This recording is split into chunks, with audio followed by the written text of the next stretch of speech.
नमस्कार दोस्तों, आज मैं आप सभी के समक्ष श्री हरि विष्णु जी के नरसिम्हा अवतार की कथा प्रस्तुत कर रही हूँ। आइए शुरू करते हैं।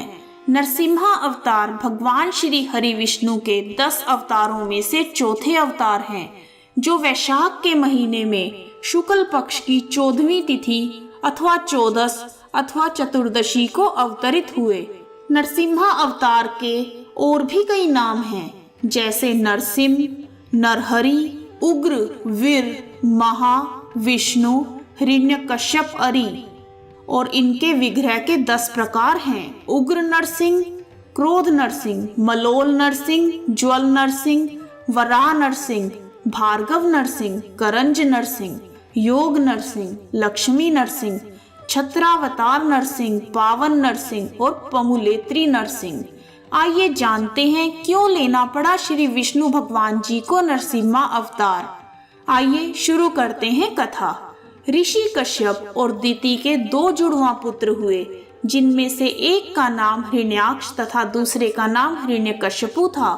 भगवान विष्णु ने पृथ्वी की रक्षा के लिए अपने तीसरे अवतार वराह रूप को लेकर हिरण्याक्ष का वध कर दिया था। हिरण्यकश्यपु अपने भाई की मृत्यु से अत्यंत दुखी और क्रोधित हो गया था।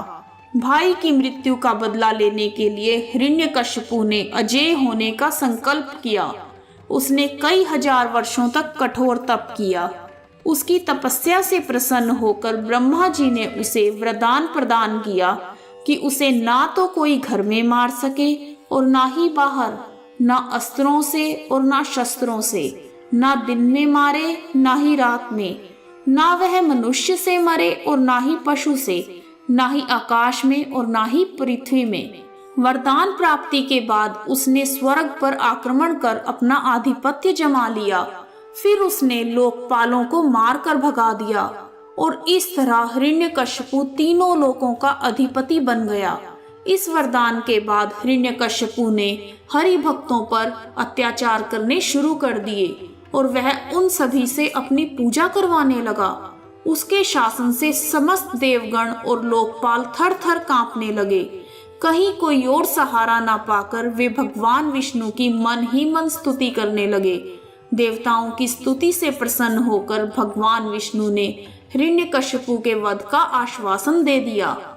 उधर हिरण्यकश्यपु का अत्याचार दिनों दिन बढ़ता ही जा रहा था, परंतु ईश्वर की लीला देखिए, यहाँ वह हरि भक्तों पर अत्याचार कर रहा था और उसके अपने ही घर में भगवान विष्णु का परम भक्त प्रहलाद जन्म ले चुका था। प्रहलाद बचपन से ही खेलकूद छोड़कर भगवान विष्णु के ध्यान में लीन हो जाता था। वह विष्णु भगवान का परम भक्त था। हिरण्यकश्यपु ने प्रहलाद से छुटकारा पाने के लिए कई प्रयास किए। उसे पहाड़ से गिरवाया और यहाँ तक कि जलती हुई आग में भी बिठा दिया, परंतु भगवान विष्णु की कृपा से प्रहलाद का बाल भी बांका न हुआ। प्रहलाद समय समय पर असुर बालकों को धर्म का उपदेश भी देता था। असुर बालकों को धर्म उपदेश देने की बात सुनकर हिरण्यकश्यपु को बहुत क्रोध आया। उसने प्रहलाद को दरबार में बुलाया। प्रहलाद बड़ी नम्रता से हिरण्यकश्यपु के सामने खड़ा हो गया। उसे देखकर हिरण्यकश्यपु ने क्रोध में तमतमाते हुए कहा, अरे मूर्ख, तू बड़ा उद्दंड हो गया है। तूने किसके बल पर मेरी आज्ञा के विरुद्ध काम किया है? इस पर प्रहलाद ने कहा, पिताजी, इस समस्त ब्रह्मांड में सब छोटे बड़े चर अचर जीवों को भगवान श्री हरि ने अपने वश में कर रखा है। वह परमेश्वर ही अपनी शक्तियों द्वारा इस विश्व की रचना, रक्षा और संहार करते हैं। प्रहलाद की बातों को सुनकर हिरण्यकश्यपु का शरीर क्रोध के मारे कांपने लगा। उसने प्रहलाद से कहा, अरे मंदबुद्धि, यदि तेरा भगवान हर जगह है तो बता, इस खंबे में तेरा भगवान क्यों नहीं दिखता? यह कहकर क्रोध से तमतमाया हुआ वह स्वयं सिंहासन से कूद पड़ा। उसने बड़े जोर से उस खंबे में एक घूंसा मारा। उसके घूंसा मारते ही खंबे के भीतर से नरसिंह भगवान प्रकट हो गए। उनका आधा शरीर सिंह का और आधा मनुष्य के रूप में था। क्षण भर में ही नरसिंह भगवान ने हिरण्यकश्यपु को अपने जांघ पर लेते हुए उसके सीने को अपने नाखूनों से फाड़ दिया।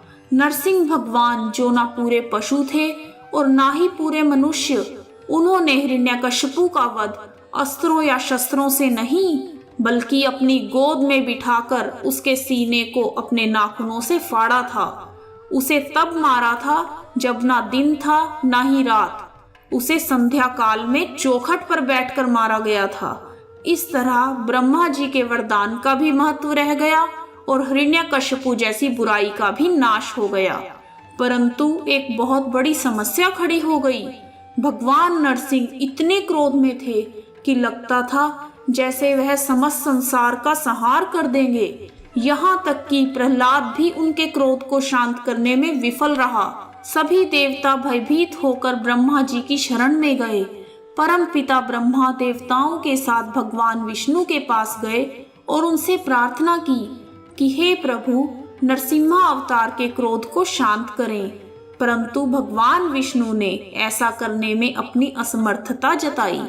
भगवान विष्णु ने सभी को भगवान शंकर के पास चलने की सलाह दी। उन्होंने कहा, भगवान शंकर भगवान विष्णु के आराध्य हैं, इसलिए केवल भगवान शिव ही नरसिंह के क्रोध को शांत कर सकते हैं। ब्रह्मा जी, विष्णु तथा देवतागण आदि सभी भगवान शंकर के पास पहुंच गए और उनसे नरसिम्हा अवतार के क्रोध को शांत करने के लिए प्रार्थना की। देवताओं के साथ स्वयं परमपिता ब्रह्मा, भगवान विष्णु और भगवान शिव नरसिंह के क्रोध को शांत करने के लिए उनके पास पहुंचे।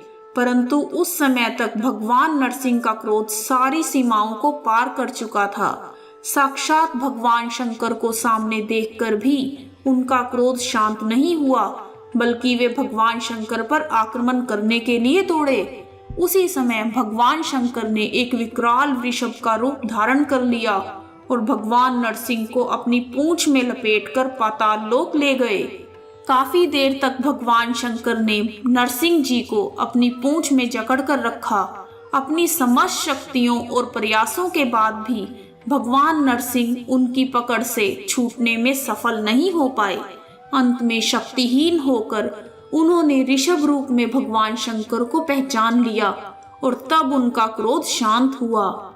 इसे देखकर ब्रह्मा जी और भगवान विष्णु के आग्रह पर ऋषभ रूपी भगवान शंकर ने नरसिंह अवतार को मुक्ति प्रदान की।